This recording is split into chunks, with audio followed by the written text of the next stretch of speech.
খালি করছে, কিন্তু আমেরিকা সেই জালেমদের পক্ষে, খুনিদের পক্ষে, ধর্ষকদের পক্ষে, যারা নির্যাতন করছে তাদের পক্ষে।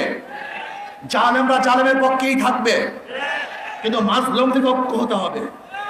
সমস্ত মাজলুমদের ঐক্যবদ্ধ ভাবে জালেমদের বিরুদ্ধে লড়াই করি, তাহলে গোটা দুনিয়ার মধ্যে জালেম থাকতে পারবে না।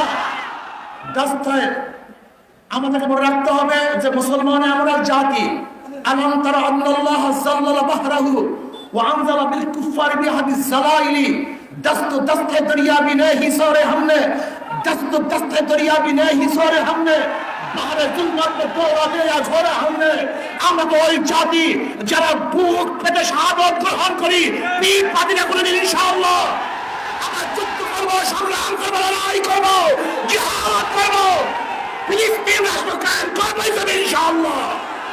ভাই আমার, আসুন সম্মিলিতভাবে আজকে ফিলিস্তিনের পক্ষে, ইসরায়েলের বিপক্ষে অবস্থান গ্রহণ করি, ইসরায়েলের সমস্ত পণ্যকে বর্জন করি, এবং যারা ইসরায়েলের পক্ষে থাকবে গোটা দুনিয়াকে তাদের থেকে উৎখাত করার চেষ্টা করব।